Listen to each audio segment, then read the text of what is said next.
So moving forward on the channel, I will be discussing the Black Clover spoilers. Depending on how crazy they are, I will do it often. However, when a chapter comes out, I will still give a full analysis on the chapter. So when I saw the spoilers for this chapter, there was no way I could hold back, cause the information we got for this chapter is absolutely insane. Chapter 341, oh my goodness. This new info we got on Yami's backstory may change the way we view and see Yami's story, which he told Patri when he was fighting him, how he ended up in the Clover Kingdom. Just like how you ended up on this video without subscribing to the channel, notification bell is on, and leaving a like on it, because I appreciate that greatly. Now let's go over the little information that we have based off the leaks. Also, special shout out to Night Baron for providing the leaks, of course. Now, we get introduced to 3 new characters, and these 3 characters are actually members from the Ryuzen, which Ryuzen meaning Zen Dragon. We see them in combat training Asta, displaying their arts of ki manipulation, showing Asta how to properly use the technique of Zen 10. Based off the leaks, I'm not quite sure, are they fighting Asta one-on-one, or are they all together fighting Asta and he just getting jumped, because Asta cannot stand a chance against these guys whatsoever. I'm not quite sure, but that is information we'll find out more about tomorrow, once the chapter is out tomorrow. However, one of the members really stood out to me from the Ryuzen, and that is Amari.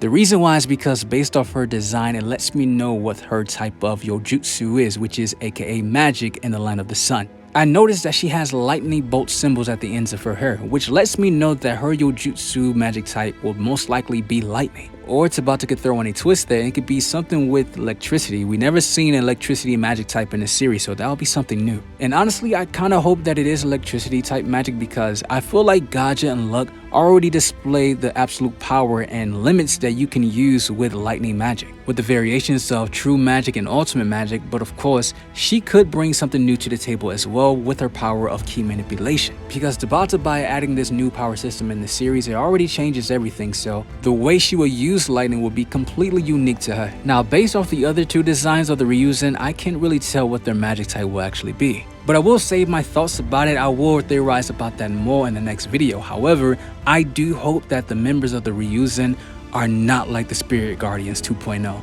because the Spirit Guardians, they were all disappointing except for Gaja. I hope this is not the case for this situation where all the members of the Ryuzen will be defeated in some fight and they'll be all disappointing except for Ichika, because she's Yami's sister. Add on to that, there is no confirmation that Ichika is the strongest member out of the Ryuzen. We still don't know. We can assume so because she's like a personal bodyguard of the Shogun Ryu, so it is possible, but Tabata is being more mysterious with the members of the Ryuzen, gradually showing one or a few of them at once, where with the Spirit Guardians, we've seen all of them at once right after Gaja. The anime, of course, showed more details and layers to their characters, but once we saw them in the manga, they were bodied. So the way that Tabata is introducing the Ryuzen members puts more layers and more suspense to their characters once they come out. Maybe Tabata is hiding something for some of the members, which makes them more valuable for the story and for Asta, because Asta can learn from them a lot more than compared to the Spirit Guardians. The Spirit Guardians can teach Asta how to use true magic, because Asta has no magic,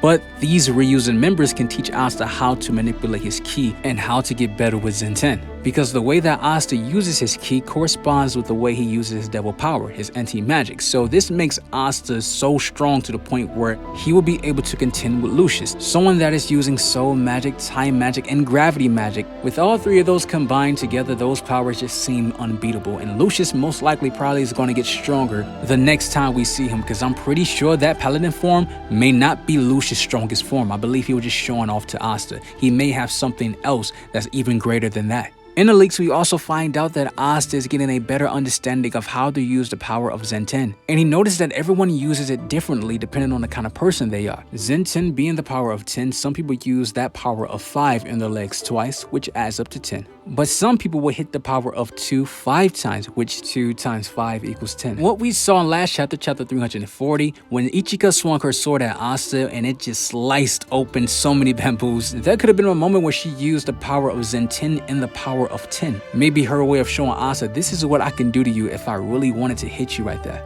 Also in the leaks, we see that Ichika and Asta are having a conversation, and she tells him that Ryu uses the power of clairvoyance. That is his eye power.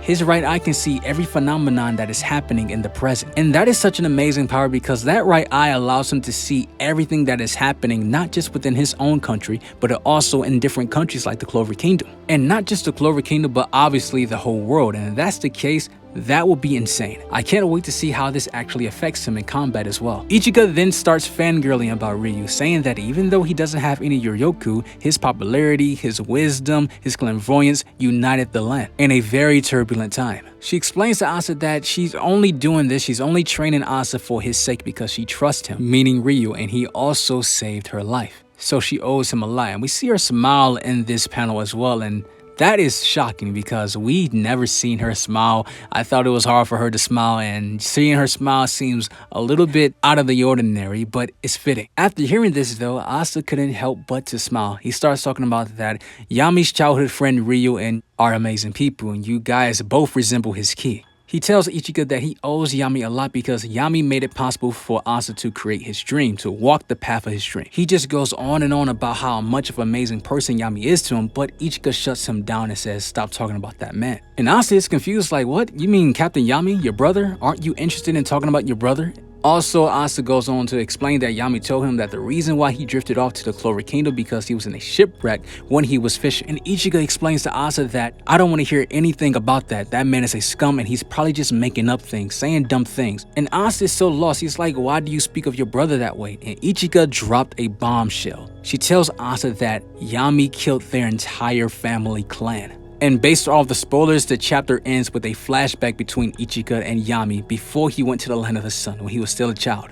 This is insane because this lets us know that the story that Yami told us when he got into the Clover Kingdom from a shipwreck, it could be a lie. But the question that comes to mind is, why would Yami lie about this? This means that something tragic had to happen, especially if Ichika is saying that Yami killed their entire family clan.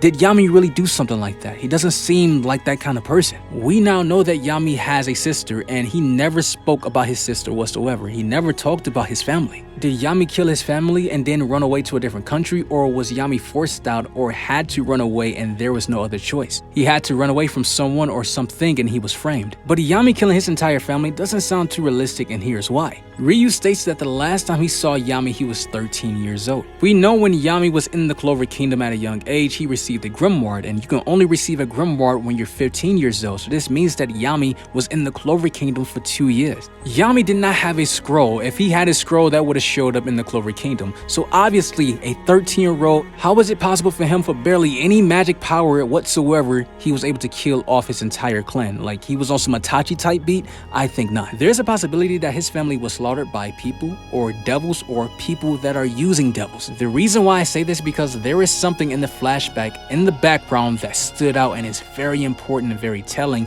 to what happened to Yami's family. Notice this. He tells Ichika to stay close, and the water in the background, it doesn't look necessarily like water. It looks like a river of darkness, which is very odd because the Yami clan, the name Yami, means darkness. Behind him we see this Japanese shrine, and on it we see ropes, and it's called Shimenaiwa. Why are the Shimenaiwa ropes important? Well, let me explain. The Shimenaiwa ropes are lengths of laid rice straw or hemp. The rope is used for ritual purification in the Shinto religion. The reason why this is a big deal because this rope in the Shinto religion is also believed to fight off against evil spirits. That's why it's wild to see in the background, the flashback, we see the river is full of darkness, and we see this shrine with the Shimenaiwa rope on it, which is probably why Yami is telling Ichika to stay close to him while they're near this shrine. It's possible that his family, the Yami clan, is performing the ritual purification or is about to perform it. And he's telling Ichika to stay close because evil spirits may be around during this performance of the ritual. And not only that, they have black magic. This family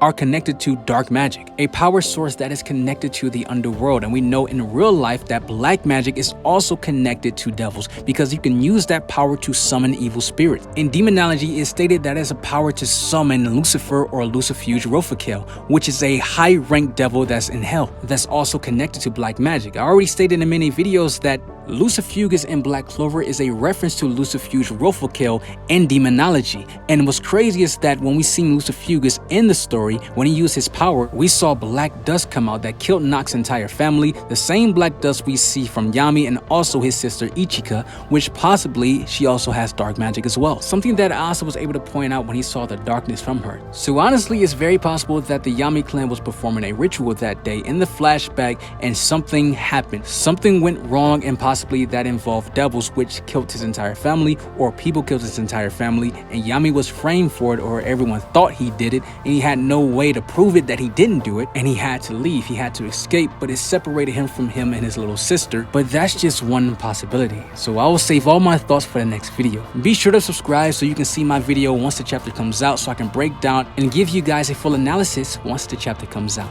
You guys have an awesome life. Take care of yourselves. Stay blessed. And I'm out.